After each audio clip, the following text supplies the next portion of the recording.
Hola, ¿qué tal? ¿Cómo están? Bienvenidos otra vez a la sección de análisis en el canal, pero esta vez en el segmento gamer, donde con mis conocimientos profesionales en psicología expongo a profundidad el perfil clínico de los personajes más interesantes de videojuegos de toda la cultura pop. Y es que esta vez, como verás, estaré analizando a Joel de The Last of Us, uno de los videojuegos más polémicos estos últimos meses, sobre todo con respecto a lo que hicieron con la historia. La verdad, no sé qué le pasó a Sony por la cabeza que me deciden matar al protagonista, pero bueno, en fin, igual compraste el videojuego, así que esta vez lo vamos a analizar al completo. Y si quieres que analicemos alguno de tus personajes favoritos, nos lo puedes hacer saber a través de los comentarios, o tal vez ya lo analizamos y no lo has visto, así que te dejo por aquí arriba la lista de reproducción donde hemos analizado a varios personajes de videojuegos. Sin más que agregar, comenzamos. Joel Miller nació y creció en Texas junto a su hermano menor. No se sabe mucho sobre la infancia de Joel, aparte de que señaló que durante su juventud inicialmente aspiró a convertirse en cantante. Más tarde, sin embargo, Joel tuvo una hija llamada Sarah y estuvo casado con su madre por un corto periodo de tiempo. Cargado temprano en la vida con las responsabilidades que conlleva ser padre, nunca tuvo oportunidad de asistir a la universidad. De hecho, en el juego jamás se menciona el destino o paradero de la ex esposa de Joel. Sin embargo, está claro, a través de una conversación entre él y Ellie en los diálogos, que el tema de lo que sucedió es muy doloroso para Joel. Como resultado, crió a su única hija como padre soltero la mayor parte de su vida. Los dos vivían juntos en una típica casa unifamiliar de 2 pisos. Se sabe también que trabajaba muy duro en construcción. A pesar de eso, todavía pasaba mucho tiempo con Sarah, como se le ven muchas fotografías, pero que luego termina brutalmente perdiendo a su única hija.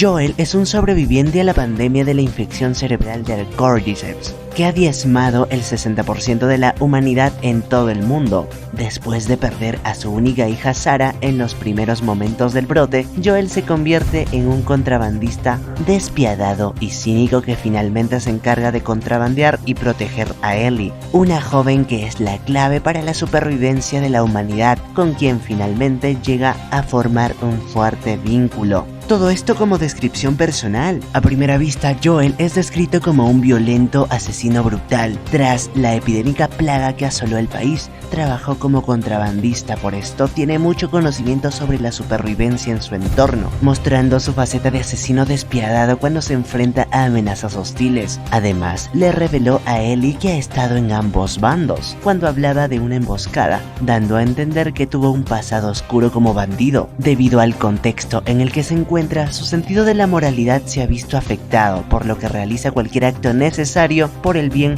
de su supervivencia y de los suyos. Es por eso que no puedo hablar de un trastorno antisocial de personalidad. De hecho, tiene muchos rasgos antisociales, eso claro si lo ubicamos en un contexto como el actual, como en el que vivimos nosotros. Entonces ahí todas las conductas y los comportamientos que tiene Joel serían totalmente antisociales, pero dada la naturaleza del ambiente tan hostil en el que vive, son considerados normales. Por otro lado, la decisión final de Joel deja en claro su lado más vulnerable y humano, tampoco ausente de rasgos tales como el egoísmo, pues evita que Ellie sea operada para conseguir la vacuna y luego le miente, ya que perder a Ellie significaría para Joel una pérdida similar a lo que pasó con Sarah. Obviamente, Ellie no está del todo conforme con la mentira, y es aquí donde quiero introducir un posible trastorno que tenga Joel. Estoy hablando del duelo patológico, o más conocido como duelo complicado. Para algunas personas, los sentimientos de pérdida son debilitantes y no mejoran,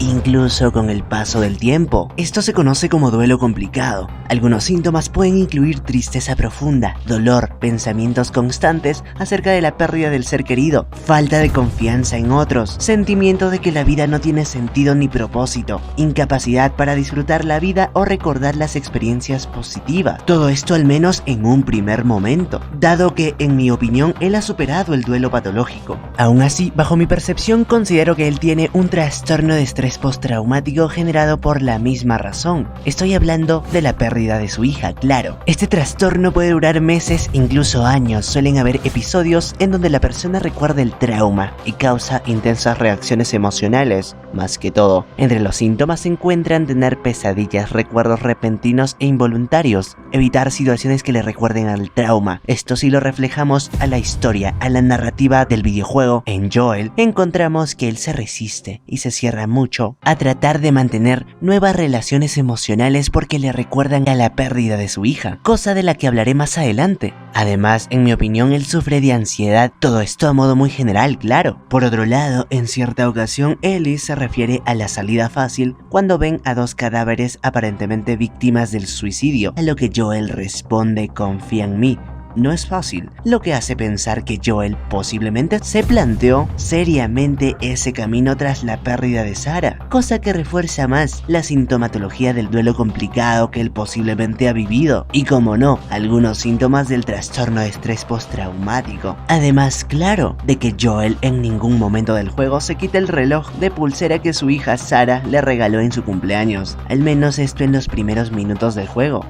Por otro lado, posiblemente Joel Miller tiene algunas aversiones a las relaciones, muy probablemente por todo lo que ha sufrido en el pasado. Es por eso que en un primer momento se muestra totalmente insensible emocionalmente. Incluso luego de llevar a Ellie hacia su destino, con su hermano Tommy la quiere dejar ahí, pero Ellie reacciona mal y Joel termina llevándola hasta el punto final, donde tan solo tenía que dejarla para que inventen la vacuna, pero ya era demasiado tarde. Joel se había involucrado demasiado emocionalmente y no pudo, y la rescató y le mintió para que no lo abandonase, dado que no quería volver a sufrir todo ese dolor que posiblemente lo asociaba al dolor de perder a una hija. Y es que, bajo mi percepción, Joel empieza a ver a Ellie como la hija que ha perdido, como Sarah. Incluso en los últimos compases del juego, Joel llama a Ellie Baby Girl, como lo hacía con su hija, lo que demuestra finalmente que la termina queriendo como una segunda hija. Y es aquí donde considero que aparecen algunos síntomas de un posible trastorno de apego evitativo. Esto puede reconocerse en personas huidizas de sus emociones, a diferencia del apego ambivalente, donde son personas dependientes y muy emocionales. Las personas con apego evitativo son personas que reprimen sus emociones a primer momento, incluso se muestran muy autosuficientes. Pero ¿por qué surge este problema? Surge a raíz de las experiencias vividas en donde se abrieron demasiado emocionalmente y terminaron heridos, entonces asocian mostrar sus emociones con ser lastimados, por ello es que las reprimen. Es por eso que Joel miente a Ellie luego de que la salva, porque sabía que si le decía la verdad la iba a perder y él no estaba dispuesto a pagar ese precio emocional. Por otro lado, aunque se desconoce de hecho este dato, es muy probable que haya tenido una relación, en mi opinión, tóxica con su ex esposa. ¿Y por qué digo esto? Bueno, muy probablemente esto se refleje a través de tratar de compensar un amor excesivo por Sarah. No estoy diciendo que debería mostrarse apático emocionalmente o frío, es su hija, claro, pero él posiblemente trata de cuidarla, o trataba de cuidarla a ella cuando estaba viva, de una forma muy fuerte, posiblemente porque atribuye que no lo hizo con su relación, cosa importante la verdad. Incluso puedo decir que esto lo hace de forma totalmente inconsciente en ocasiones, como nos lo plantea la narrativa del juego. Muy aparte de esto, Joel es un tipo emocional, aunque no lo parezca. Y por momentos sale a la luz su coraza emocional a través de mecanismos de defensa, como la justificación. Recordemos que justifica su actuar con respecto a Ellie al no dejarla para que intentasen hacer la vacuna con ella. Lo justifica como que lo hizo por su bien, por el bien de Ellie, pero la verdad es que lo estaba haciendo por sí mismo, privando a la humanidad de una cura. Para finalizar, Joel es definitivamente el protagonista antihéroe de la historia.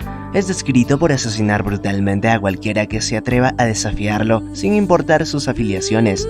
Ha sido miembro de los contrabandistas, cazadores y los luciérnagas, traicionando a cada uno de ellos, aunque significase arrebatarles la vida y a Ellie, la salvación de la humanidad. Las decisiones que él tomó son terribles, pero cualquiera lo entendería si fuera su caso. De ahí el nombre de la obra, Last of Us, el último de nosotros.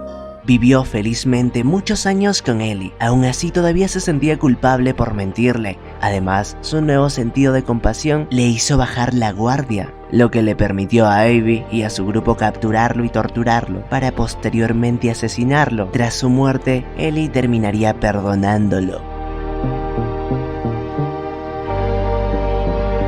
Bueno, hasta aquí el análisis de hoy, pero ¿qué opinas tú? Me lo puedes hacer saber a través de los comentarios. De igual forma te invito a suscribirte y a dejar tu like si el video te ha gustado. No sabes cuánto me apoyas con esto. Adiós y un saludo.